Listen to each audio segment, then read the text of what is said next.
Ibrahim alaihissalam mendapat perintah dari Sang Pencipta Allah untuk mengunjungi Mekah. Dan akhirnya beliau datang mengunjungi Mekah, bertemu dengan istrinya Hajar. Dan kisah yang saya ambil adalah kunjungan beliau pada saat Ismail alaihissalam sudah menikah.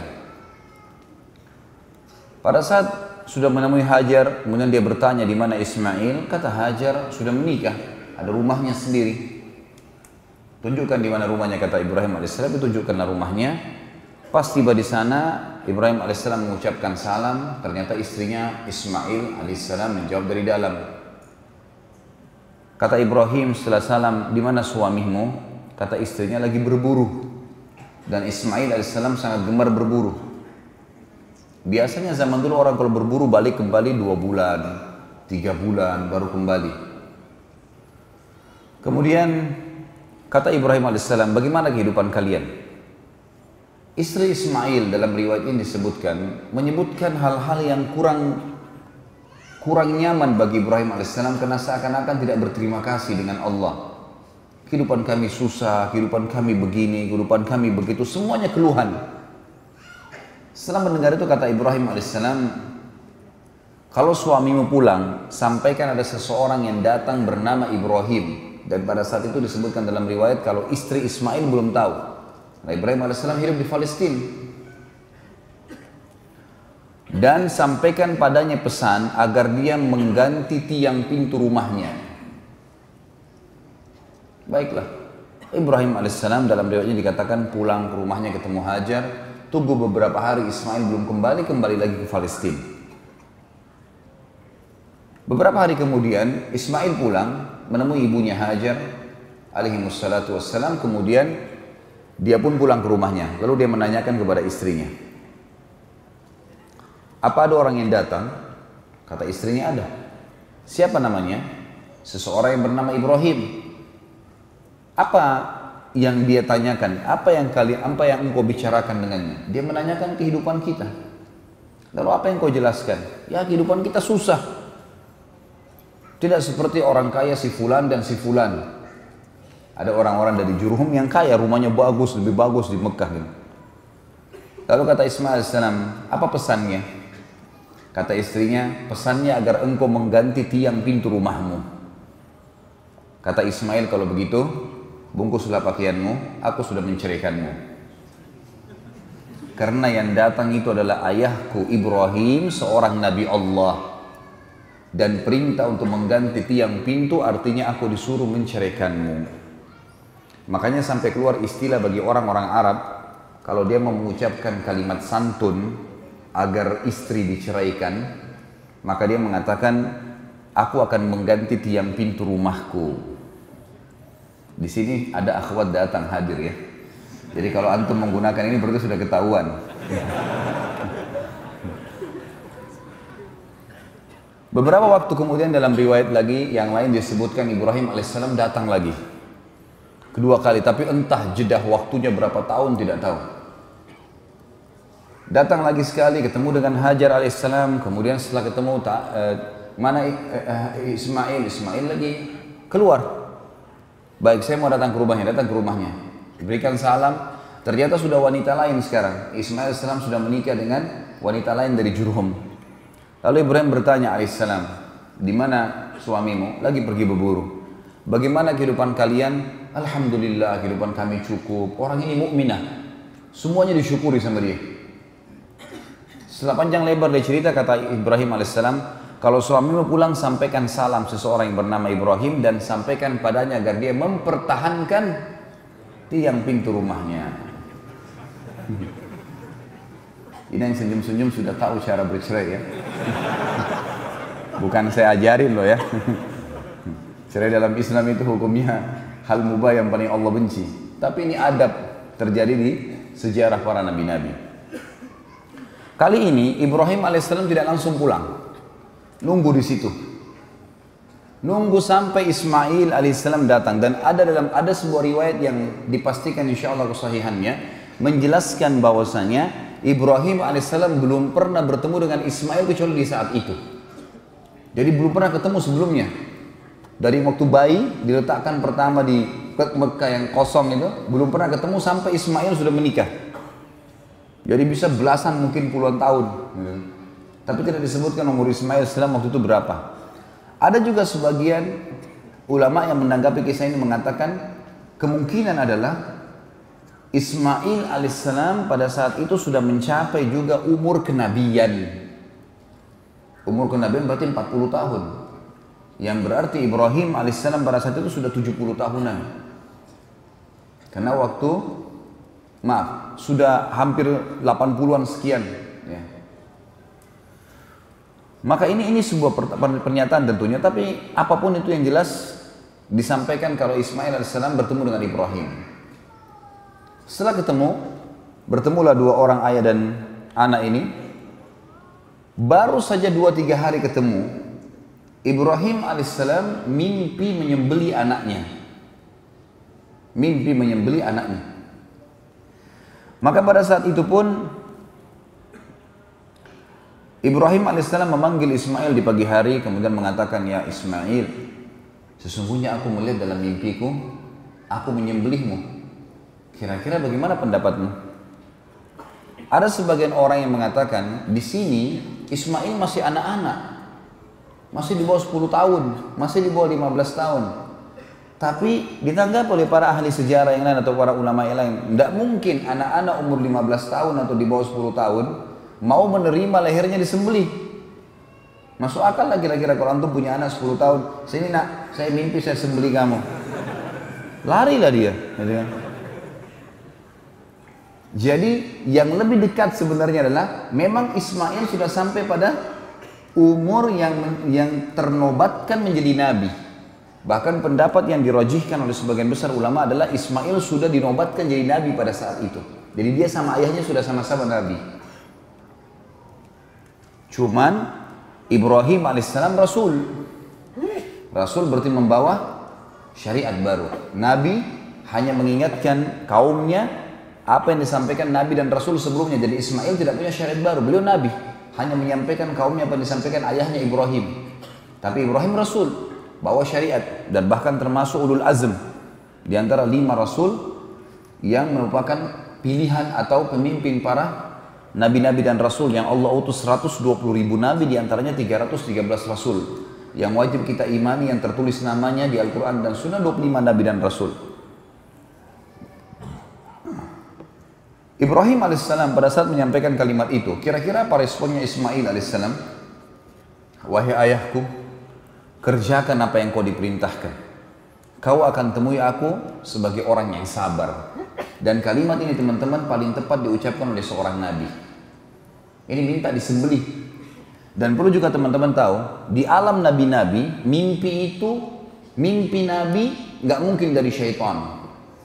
Semua mimpi nabi benar. Kalau nabi yang mimpi, benar semuanya. Bahkan bisa terjadi adalah wahyu yang disampaikan kepadanya. Jadi mimpi di sini adalah satu hal petunjuk. Ringkas cerita teman-teman sekalian, akhirnya Ibrahim dan Ismail menuju ke tempat yang sudah dilihat dalam mimpinya untuk disembelih.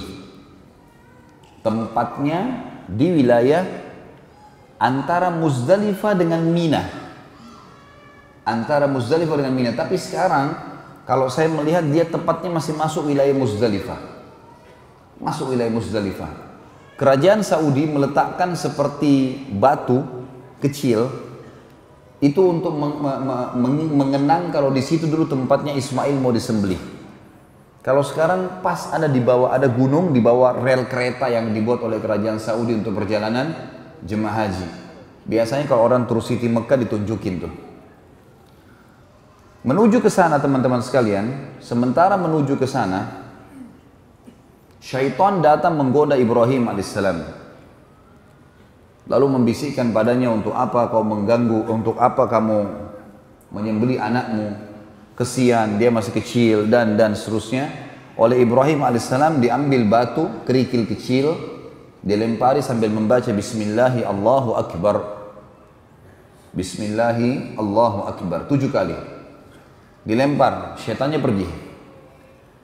Berjalan sedikit, kurang lebih 10-20 meter, datang lagi syaitan yang sama menggoda. Ibrahim alaihissalam melempar lagi dengan kerikil kecil 7 Bismillahi Allahu Akbar. hilang lagi syaitannya. Sampai yang ketiga kali, batu yang 7 kali yang ketiga dilempar dengan bismillah Allahu Akbar, lalu syaitannya hilang. Lalu Ibrahim alaihissalam meletakkan Ismail di atas sebuah batu di sebuah bukit kecil tadi. Bagaimana pada saat itu Ismail dan Ibrahim dibiarkan oleh Allah yang maha tinggi dan maha pemurah, diuji keikhlasannya, dibiarkan melakukan sampai titik terakhir. Pada saat keduanya sudah pasrah, betul-betul Ismail sudah menyerahkan lehernya dan Ibrahim sudah mengangkat pedang dan mengayunkan pedangnya, memang sudah betul-betul akan disembelih. Pada saat itulah Jibril alaihissalam menahan pedang Ibrahim alaihissalam. Dan Allah berfirman padanya, hai Ibrahim, kau telah mempercayai mimpi. Dan sungguh kami akan menggantikan anakmu itu dengan sembelihan domba yang besar. Berusahalah bersama-sama Ibrahim. Mulailah bergerak dengan ayahnya. Ibrahim berkata, hai anakku, sesungguhnya aku melihat dalam mimpi bahwa aku menyembelihmu. Maka coba fikirkan apa pendapatmu. Bagaimana kira-kira menurut kamu? Ia menjawab, Ismail alaihissalam, hai ayahku. Dan di sini menggunakan kalimat abati. Ya abati. Saya pribadi menggunakan itu buat anak-anak saya. Mereka saya suruh panggil abati karena memang kalimat ini sebenarnya kalimat dalam bahasa Arab yang paling santun untuk memanggil ayah. Artinya itu apa? Ayahku sayang. Kan kita banyak Indonesia abi ya, atau yang lainnya, boleh-boleh saja. Ada yang memanggil abu ya, ada yang memanggil aba dan seterusnya. Itu semua adalah hal-hal yang tidak ada masalah, mubah. Tetapi di sini di Al-Quran disebutkan ya abatif al-ma'tu'mar. Wahai abati, wahai ayahku yang tercinta, kerjakanlah apa yang sedang engkau diperintahkan. Insya Allah engkau akan mendapatiku termasuk orang-orang yang sabar. Nggak ada anak 10 tahun bisa ngomong ini. Tak kala keduanya telah berserah diri dan Ibrahim membaringkan anaknya atas pelipisnya, nyatalah kesabaran keduanya. Tadi saya bilang, waktu Ibrahim alaihissalam sudah letakkan Ismail, Ismail sudah tutup matanya, sudah pasrahkan lehernya, Ibrahim alaihissalam sudah mengangkat pedang dan diayunkan, udah dua-duanya pasrah. Ini makna daripada tafsir falamma aslama, pada saat keduanya sudah menyerahkan diri, sudah pasrah, watallahu lil jabin, sudah diletakkan di batu, sudah diangkat lehernya, pedangnya sudah diarahkan, wa nadainahu ayya Ibrahim, pada saat itulah kami panggil dia, maksudnya Jibril alaihissalam memanggilnya. Tadi riwayat menjelaskan pedang Ibrahim dipegang oleh Jibril alaihissalam, ditahan, kemudian dikatakan hai Ibrahim, sesungguhnya kamu telah membenarkan mimpi itu. Sesungguhnya demikianlah kami memberi balasan kepada orang-orang yang berbuat baik. Ini benar-benar suatu ujian yang nyata. Dan kami tebus anak itu Ismail dengan seekor sembelihan yang besar. Kami abaikan atau kami abadikan untuk Ibrahim pujian yang baik di kalangan orang-orang yang datang kemudian. Dan makna daripada kami abadikan untuk Ibrahim pujian yang baik di kalangan orang-orang yang datang kemudian, apa yang dimaksud teman-teman sekalian? Perilaku Ibrahim alaihissalam akan menyembelih anaknya karena Allah, dan Allah ganti ketulusan itu dengan domba, jadilah sebuah hukum kurban. Dan yang kita tahu tiap tahun kita rayakan Idul Adha, Idul Kurban. Dan kata ulama, selama ada orang yang berkurban untuk Allah, maka Ibrahim dan Ismail alaihi wassalam panen pahalanya. Hampir sama dengan kasus tadi Hajar, bagaimana panen pahala. Nah di sini Ibrahim alaihissalam dan Ismail dapat pahalanya. Ini yang dimaksud ada pujian. Ya. Allah mengatakan dan kami abadikan untuk Ibrahim pujian yang baik. Maksudnya karena perbuatannya itu dikenang, dijadikan syariat dan dia akan panen pahalanya. Dan setiap orang sembelih di Idul Adha, orang ingat kisahnya Ibrahim dan Ismail alaihi wassalam. Juga masuk dalam masalah ini adalah pujian yang baik. Kalau Ibrahim alaihissalam adalah seseorang dengan keimanannya sangat yakin dan percaya dengan janji Allah, tidak ada keraguan sedikit pun, dan ini contoh keikhlasan dalam beramal. Ini juga berarti pujian. Setiap kali orang-orang yang beriman atau para dai, mubalik yang faham tentang kisah ini, maka mereka akan mengangkat kisah Ibrahim alaihissalam bagaimana tentang keyakinannya kepada Sang Pencipta Allah. Ini juga termasuk pujian yang baik. Masuk dalam pujian yang baik teman-teman sekalian adalah perilaku Ibrahim alaihissalam pada saat melempar syaitan 3 kali. Ada hukum dalam haji jumrah. Setelah kejadian itu, Ibrahim dan Ismail alaihissalam balik membawa domba itu, kemudian menyembelihnya, dan menjadi sebuah informasi di Mekah kalau Ismail alaihissalam tidak jadi disembelih. Dan ada perintah dari Allah untuk menyembelih domba ini. Maka semua orang-orang yang beriman pada saat itu dianjurkan untuk menyembelih. Datang perintah Allah yang Maha Pemurah dan Maha Tinggi setelah itu untuk membangun Ka'bah. Proses membangun Ka'bah. Allah yang Maha Pemurah dan Maha Tinggi memerintahkan Ibrahim alaihissalam untuk membangun Ka'bah di pondasi dasarnya, namanya Bakkah.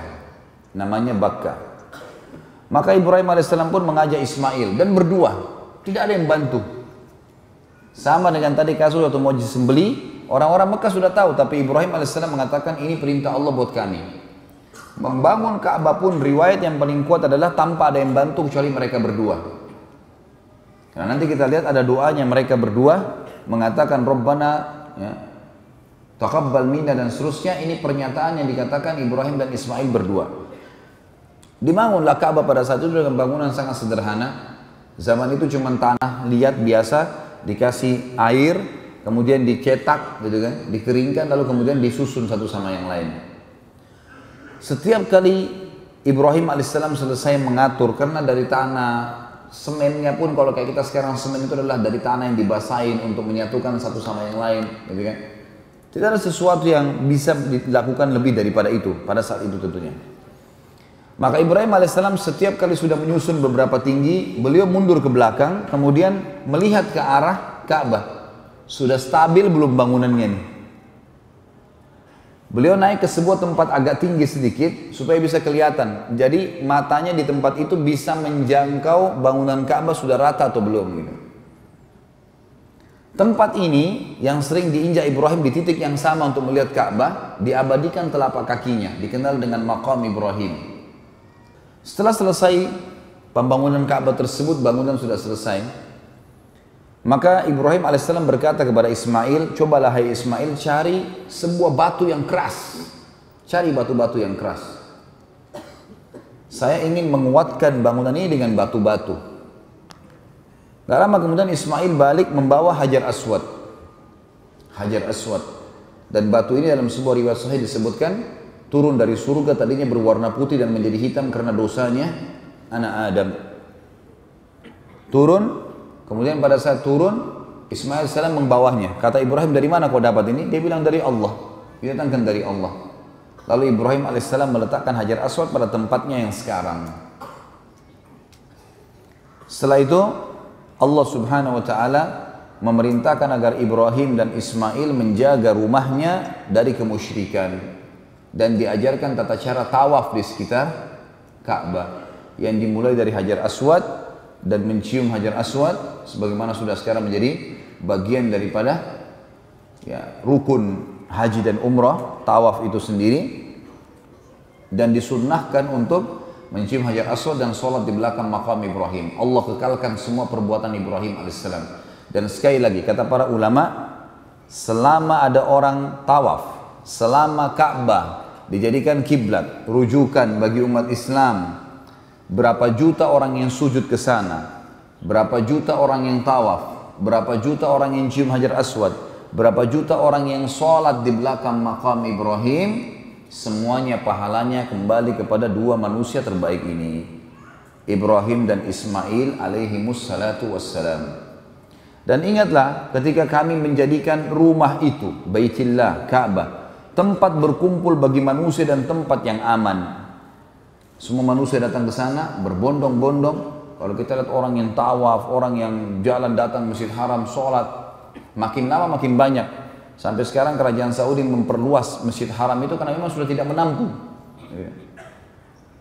Allah menjelaskan, dan tempat yang aman. Subhanallah, Mekah itu tempat teraman di dunia. Orang mau keluar jam 3 subuh, jam 4, jam 2. Kondisinya seperti siang hari. Rame, padat, restoran ada, semuanya enak, aman. Orang mau bolak-balik masjid, tidur di masjid, tidak ada gangguan. Allah sudah menjanjikan. Dan jadikanlah makam Ibrahim itu sebagai tempat sholat. Dikenang tadi tempat telapak kaki Nabi Ibrahim alaihissalam. Dan dengan kami, tentu di sini kita mengerjakan bukan karena makam Ibrahimnya ya, karena perintah Allahnya. Sama antum sujud menghadap Ka'bah. Bagaimana antum jawab kalau ada orang bilang orang Islam itu larang sembah berhala, tapi buktinya mereka sujud ke Ka'bah. Ka'bah juga berhala, batu. Tentu jawaban kita apa? Kita bukan sembah Ka'bah. Yang kita lakukan adalah sujud menghadap Ka'bah karena perintah Allah. Kalau perintah Allah ke lautan, kita ke lautan. Kalau ke pohon, kita ke pohon. Perintahnya ke Ka'bah. Makanya Ka'bah rumah. Dinamakan Baitillah iya. Kalau rusak, diperbaiki. Saya pernah waktu masih mahasiswa sana, pernah bangunannya diperbaiki, renovasi. Diperbaiki. Sampai Ka'bahnya ditutup full. Diperbaiki semua, dikokohkan lagi. Kiswanya diganti setiap tahun. Kita menghormati karena Allah memerintahkan untuk menghormati. Sama dengan Hajar Aswad. Kenapa dicium Hajar Aswad? Karena perintah Allah. Kenapa kita tawaf? Karena perintah Allah. Kenapa kita sa'i? Karena perintah Allah. Kenapa kita menyembelih? Karena perintah Allah. Kenapa bahkan kita hidup di sini dan kita mengerjakan apa kita menikmati yang halal, meninggalkan haram, semua karena perintah Allah. Seorang suami baik sama istrinya, bakti sama orang tuanya, mengurus anak-anaknya, mencari nafkah banting tulang, istrinya mentaati suaminya, membersihkan rumah, merawat dirinya, merawat anak-anaknya, merawat suaminya, semua karena Allah. Pernah Umar bin Khattab berdiri depan Hajar Aswad, kemudian beliau berkata dengan suara keras di musim haji, supaya orang semua dengar, "Hai Hajar Aswad, saya benar-benar demi Allah tahu kau hanya batu biasa. Kalau bukan saya dengar, kalau saya tidak melihat, kalau bukan karena saya melihat Rasulullah SAW menciummu, saya tidak akan menciummu." Maksudnya menghormati Hajar Aswad, iya, tapi jangan sampai berlebihan. Harus digarisbawahi poin itu, sehingga tidak ada hal-hal yang salah di sini. Umar bin Khattab pernah menebang pohon yang dikenal dengan syajarah tempat baiat Ridwan. Ada pohon di situ Nabi SAW pernah membaiat 1398 sahabat. Sebenarnya jumlah mereka 1400. Sama Nabi satu orang munafik ikut, tidak mau membaiat Nabi SAW. 1398 yang membaiat. Lalu Nabi SAW menjamin semua ashabus syajarah yang membaiat Nabi di bawah pohon, gitu kan? Dikenal dengan baiat Ridwan, itu pasti masuk surga. Pohon ini di zaman Umar bin Khattab banyak orang datang sembah-sembah, sholat di situ, gantung surbannya, ikat untahnya, menganggap berkah. Apa yang Umar lakukan? Izinkan Umar tebang pohon itu. Sama Umar ditebang. Karena ini pohon, setelah baiat pun Nabi SAW tidak pernah satu kali pun datang ke sana, tidak pernah suruh hormati pohon itu, tidak pernah juga ya, mengunjunginya secara khusus. Enggak ada. Sama dengan Gua Hira, sama dengan ya, Jabal Nur itu kemudian Jabal Thur, tempatnya Nabi SAW sembunyi. Satu kali saja setelah hijrah ke Madinah, setelah menerima wahyu Iqra bismi rabbikal ladzi khalaq ini, setelah itu Nabi SAW tidak pernah ke Gua Hira, tidak pernah datang secara khusus ke gunung Jabal Nur seperti banyak sekarang jemaah haji yang melakukan, sengaja naik jauh-jauh sampai ada yang jatuh meninggal. Padahal Nabi SAW tidak pernah naik lagi ke situ. Tidak pernah sama sekali, tidak pernah instruksikan, tidak pernah suruh sahabat. Padahal pembebasan kota Mekah terjadi sekali saja pada saat ya, kejadian wahyu maksudnya ya, pada saat turunnya Iqra bismi rabbikal ladzi khalaq. Misalnya di atas ada orang gambar-gambar, tulis-tulis, taruh sejadah gitu. Sama juga di tempat-tempat lain. Ini kadang-kadang karena kesalahpahaman saja. Semestinya tidak dilakukan. Lakukanlah seperti apa yang baginda Nabi SAW perintahkan. Baik. Dikatakan di sini teman-teman sekalian. Dan ingatlah ketika kami menjadikan rumah itu Baitillah tempat berkumpul bagi manusia dan tempat yang aman. Dan jadikanlah makam Ibrahim tempat sholat, dan kami telah perintahkan kepada Ibrahim dan Ismail, bersihkanlah rumahku untuk orang-orang yang tawaf, i'tikaf, ruku dan sujud. Yang dimaksud dengan bersihkan adalah bersihkan dari kotoran dan jaga dari kemusyrikan atau kemaksiatan. Allah Subhanahu wa taala mengutus Jibril alaihissalam lalu berkata kepada Ibrahim, wahai Ibrahim, panggillah orang untuk haji. Kata Ibrahim alaihissalam, wa ma yablughu sauti, sampai di mana suaraku ini? Manggil semua manusia pergi haji. Zaman sekarang aja ada mikrofon, ada telepon, belum tentu bisa panggil semua orang gitu. Ibrahim alaihissalam bilang, wa ma yablughu sauti, sampai di mana suaraku? Apa kata Jibril alaihissalam? Tugasmu hanya menyampaikan. Ma 'alaika illal balagh. Cari tempat tinggi, naik, panggil, teriak saja. Hai manusia, datanglah haji ke Mekah. Sudah. Selebihnya urusannya Allah. Lihat bagaimana Allah memilih para nabi-nabi, teman-teman sekalian. Sulit sekali memang orang-orang seperti kita yang masih subhanallah kadang-kadang disampaikan kalau Allah, kalau Rasul masih bimbang. Para nabi-nabi disuruh apa saja yakin ini perintah Allah. Kalau iman itu perintah Allah. Ibrahim alaihissalam naik ke gunung yang dia anggap tinggi lalu dia teriak. Dia mengatakan, hayyuhan nas u'tu ilal hajj. Hai manusia, datanglah kerjakan haji. Maka pada saat itu suara Ibrahim alaihissalam dalam sebuah riwayat yang sahih dikatakan dibawa dengan hikmah Allah oleh angin ke seluruh pelosok muka bumi. Dan semua orang beriman mendengar kalimat itu dan tergerak untuk datang. Semuanya dari seluruh muka bumi. Awal munculnya kemusyrikan. Dan itu di tangan seseorang yang bernama Amru bin Luhai. Amru bin Luhai. Hafal nama itu. Amru bin Luhai. Nama ini luar biasa ini. Karena baginda Nabi SAW mengatakan apa? Aku diperlihatkan Amr bin Luhai di neraka.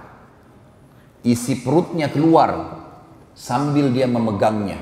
Kan di neraka orang tidak mati. Gitu. Gak ada kematian, jadi dia disiksa sambil dia merasakan walaupun semua tubuhnya terpotong-potong tidak mati. Na'udzubillah minan nar. Karena dialah orang yang pertama mengganti ajaran Ibrahim alaihissalam. Di Mekah teman-teman setelah Ibrahim alaihissalam meninggal, Ismail alaihissalam meninggal, tetap manusia dalam keadaan tentram. Saya terus terang secara pribadi coba menelusuri, artinya mencari tahu berapa tahun kira-kira kisah antara Ibrahim Ismail alaihissalam dengan munculnya Amr bin Luhai, tapi saya tidak temukan. Banyak buku-buku sejarah langsung meringkaskan munculnya perilaku atau munculnya kemusyrikan Jazirah Arab, awal munculnya di tangan Amr bin Luhai. Tapi selisih tahun tidak disebutkan. Intinya setelah meninggal dua nabi yang mulia ini. Kemungkinan besar cukup lama gitu. Di Mekah teman-teman, suku Jurhum, masih ingat tadi suku ini ya? Masih ingat nggak? Baik.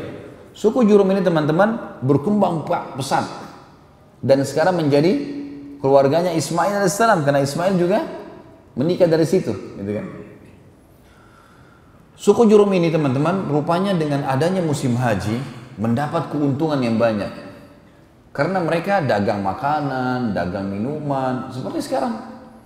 Ya, sampai orang-orang sampai sekarang mengatakan, kalau orang pakar ekonomi Islam mengatakan tempat yang paling menguntungkan sebelumnya itu kalau bisnis di Mekah dan Madinah. Kayak orang punya hotel, orang punya toko, setiap saat ada haji tiap tahun datang dan jutaan orang pasti belanja lagi gitu. Yang jelas ada satu suku Arab yang lain namanya Khuza'ah. Suku Khuza'ah teman-teman ini suku yang cemburu dengan Jurhum. Dan hidupnya Khuza'ah ini suka berperang. Maka mereka mau datang dan menyerang Mekah supaya bisa merebut Mekah ini dari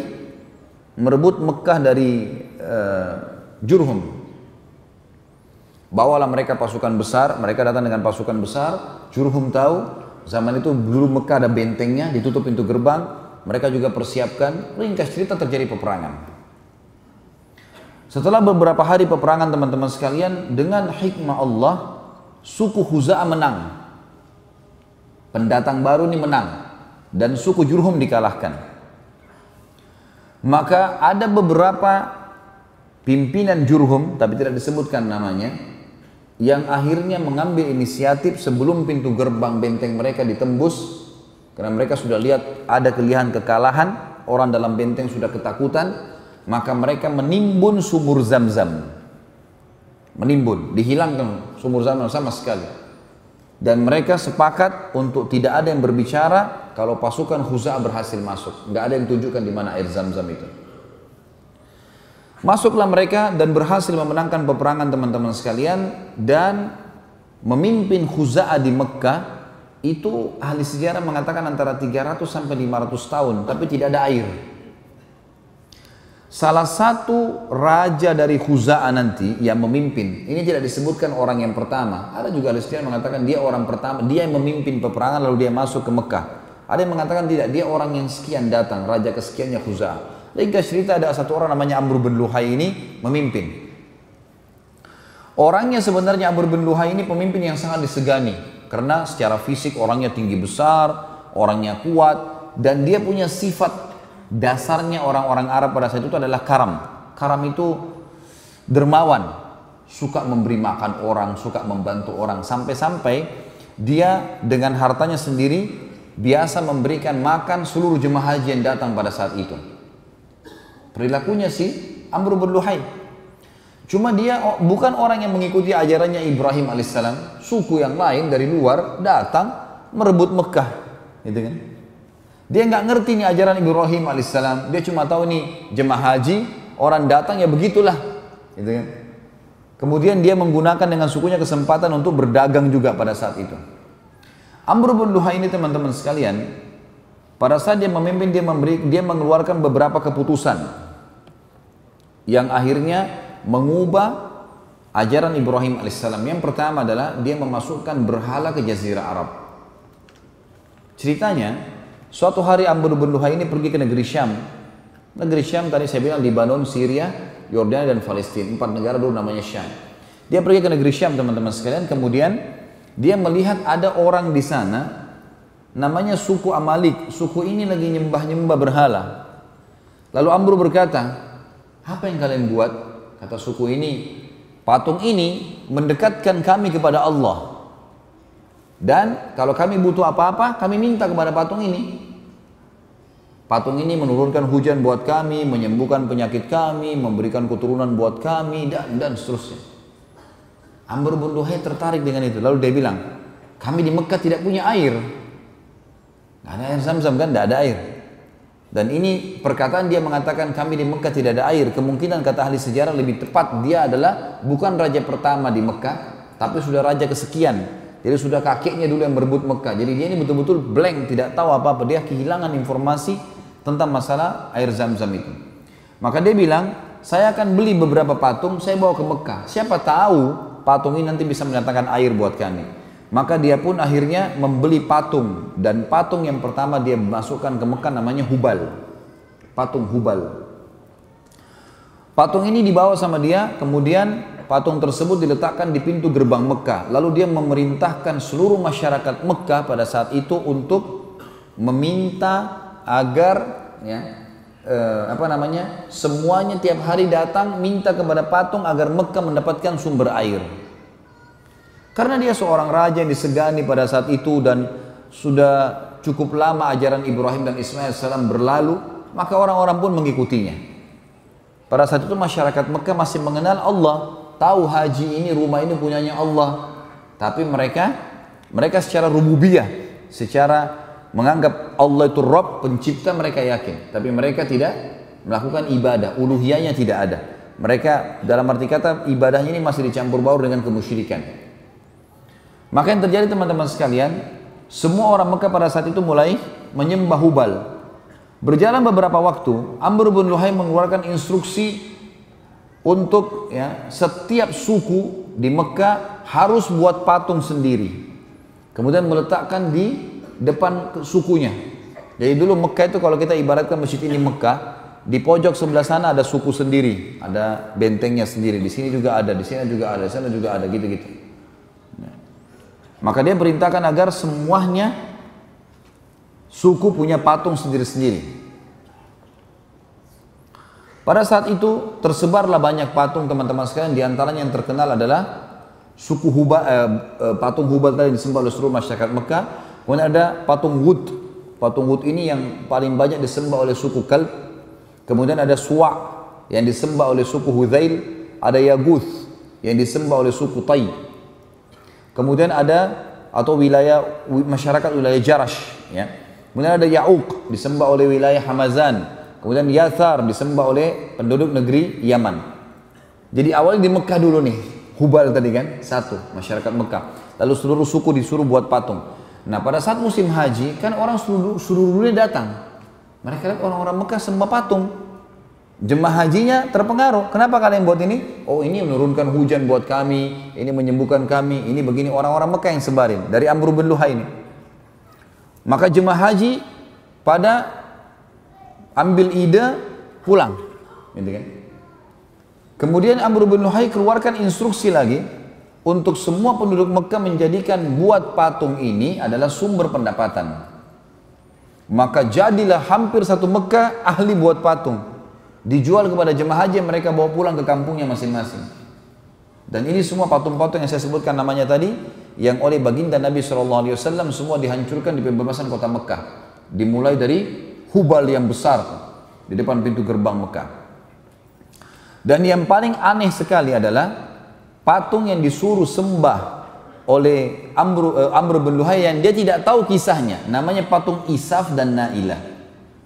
Isaf teman-teman nama seorang laki-laki dari Yaman. Nailah nama seorang perempuan dari Yaman. Kisahnya dalam sebuah riwayat Bukhari disebutkan dua orang ini saling mencintai, suka sama satu sama yang lain. Kemudian mereka mau menikah. Tapi ternyata waktu si Isaf melamar Nailah, ayahnya Nailah nggak setuju. Apa yang mereka lakukan? Zaman dulu orang kalau mau ketemu janjiannya di musim haji. Dan perjalanan musim haji jauh. Kayak mungkin kita masih tahun berapa ya, tahun 30-an, tahun 40 Masehi di Indonesia mungkin orang masih naik kapal laut. Jauh, kadang-kadang orang kalau sudah pamit haji dianggap sudah mungkin tidak kembali. Perjalanan berapa satu bulan naik kapal, belum pulangnya, belum tinggal di sana. Ya. Zaman dulu begitulah kurang lebih lama lagi mereka menggunakan unta dan kuda. Ketemu di musim haji. Di musim haji, masyarakat banyak, tidak semua orang tahu. Keduanya pada saat sedang berada di depan Ka'bah dan orang-orang semua sudah istirahat malam hari, tiba-tiba berzina. Dan waktu keduanya berzina depan Ka'bah, Allah kutuk menjadi patung. Ini terjadi waktu suku Jurhum masih berkuasa, belum masuk Khuza'ah. Apa yang terjadi teman-teman? Suku Khuza'ah, suku Jurhum meletakkan Isaf di Gunung Safa dan meletakkan Nailah di Gunung Marwah agar jadi pelajaran.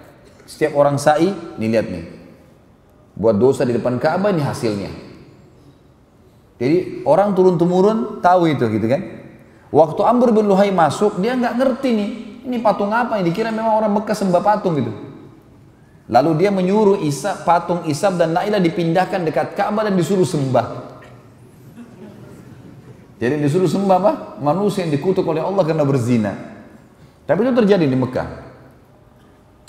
Umar bin Khattab radhiyallahu anhu berkata,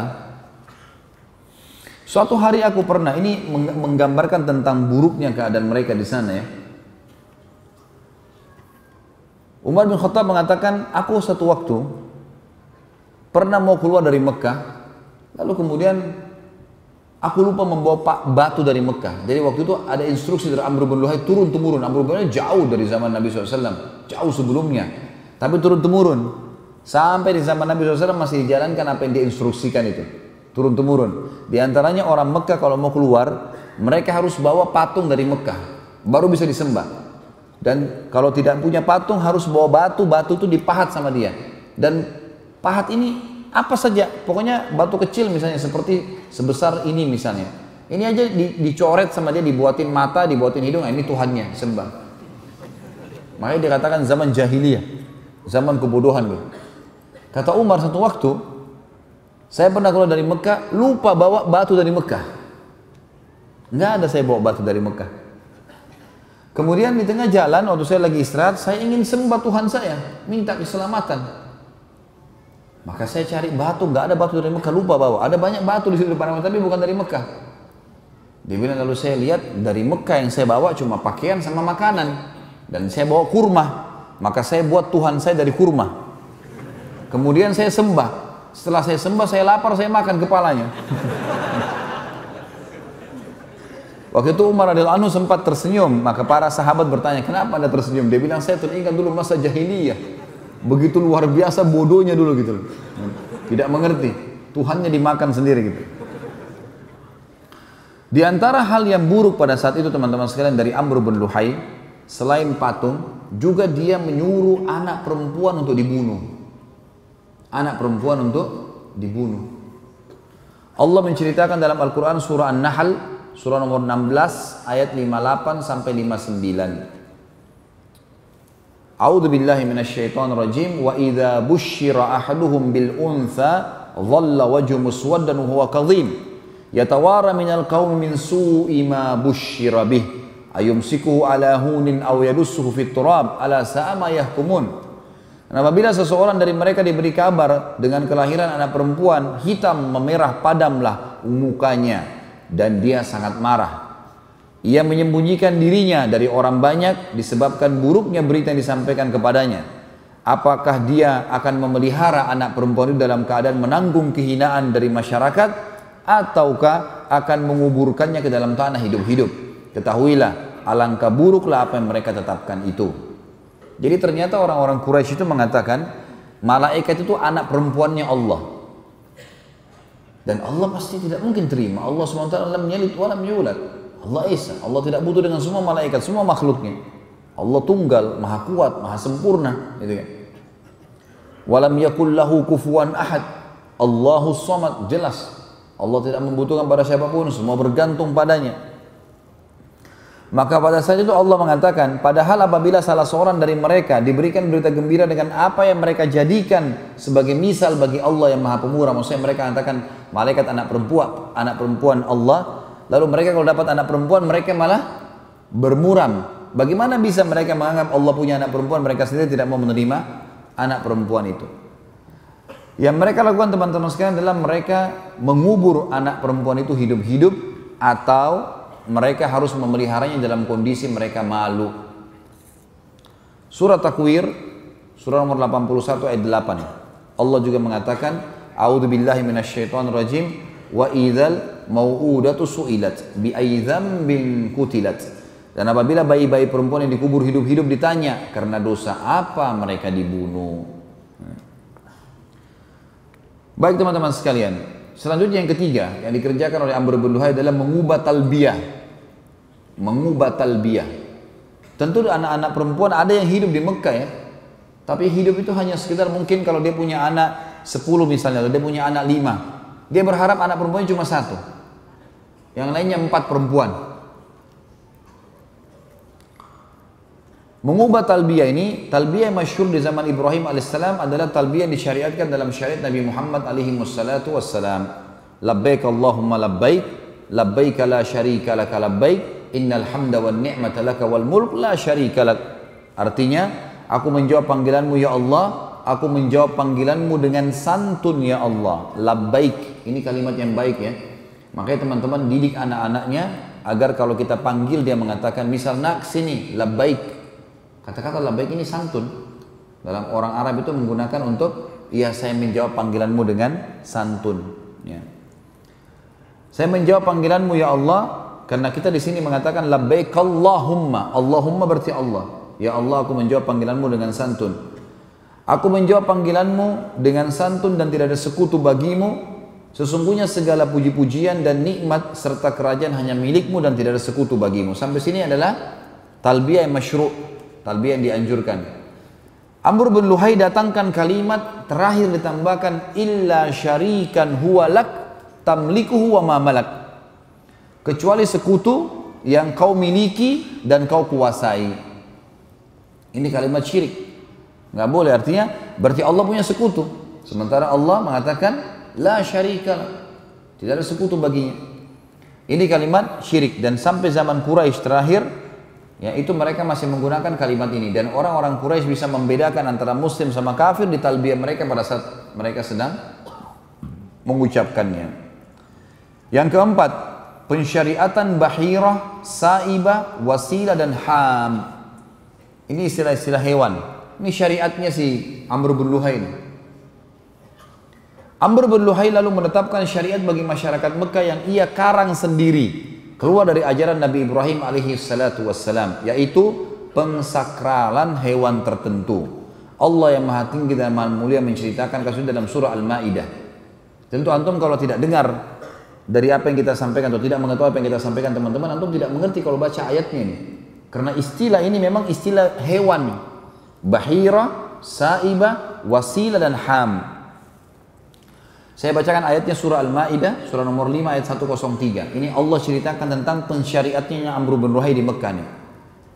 A'udzu billahi minasyaitonir rajim. Ma ja'alallahu min bahiratin wala sa'ibatin wala wasilatin wala hamin walakinnal ladzina kafaru yaftaruna 'alallahi al-kadzib wa aktsaruhum la ya'qilun. Allah sekali-kali tidak pernah mensyariatkan bahira, sa'ibah, wasilah dan ham. Akan tetapi orang-orang kafir membuat-buat kedustaan terhadap Allah dan kebanyakan mereka tidak mengerti. Maksudnya orang kafir adalah Amr bin Luhai yang akhirnya disyariatkan di Mekah. Apa itu hewan-hewan teman-teman? Bahira adalah unta betina yang telah beranak 5 kali. Jadi kalau ada unta betina melahirkan sampai 5 kali dan anak kelimanya jantan. Lalu unta betina itu dibelah kupingnya, induk betina tadi yang sudah dapat 5 anak, anak kelimanya jantan, dilepaskan, tidak boleh ditunggangi dan tidak boleh lagi diambil air susunya. Ngarang-ngarang, nggak ada hubungannya sama sekali. Unta melahirkan 5 anak, anak kelimanya jantan, apa hubungannya gitu? Kupingnya dipotong, tidak boleh lagi diganggu gugat. Itu namanya bahira. Allah mengatakan Allah tidak pernah sekali-kali mensyariatkan bahira. Nggak ada hubungannya. Kemudian dikatakan wasilah atau saibah. Bahiratin wala saibah. Saibah adalah unta betina yang dibiarkan pergi kemana saja karena suatu nazar. Seperti jika seorang Arab jahiliyah akan melakukan sesuatu atau perjalanan yang berat, maka ia bernazar akan menjadikan untanya saibah bila maksud atau perjalanannya berhasil dengan selamat. Jadi saibah itu orang beli unta nih, orang jahiliyah beli unta, lalu dia bilang, kalau saya berhasil nanti, saya berhasil dalam perjalanan saya, atau menikah dengan fulana, atau saya berhasil usaha saya, ini nanti saya jadikan saibah. Saibah adalah unta yang dibiarin saja, nggak diganggu gugat. Kayak kalau kita diwakafin atau apa, pokoknya begitu. Tapi masalahnya unta saibah nggak boleh ada yang sentuh, gitu. Dibiarin aja, nggak boleh ditunggangi, nggak boleh diambil susunya, nggak boleh disembeli dan seterusnya. Yang ketiga wasilah. Wasilah ini seekor domba betina melahirkan anak kembar yang terdiri dari jantan dan betina. Jadi domba betina punya anak kembar, jantan dan betina. Maka yang jantan disebut wasilah, tidak disembeli dan diserahkan kepada berhala. Ini suci. Kalau ada domba betina punya anak kembar, laki-laki dan perempuan, jantan dan betina, yang jantannya ini suci, harus diberikan kepada berhala, cuma boleh disembeli untuk berhala. Yang terakhir ham adalah unta jantan yang tidak boleh diganggu gugat lagi, karena berhasil membuntingkan unta betina 10 kali. Aneh betul ini syariatnya. Tapi begitulah syariat dia. Begitulah syariat dia yang memang dia syariatkan ke masyarakat Mekah supaya orang-orang Mekah mau mengerjakannya. Dan itu dijalankan oleh mereka. Allahu a'lam.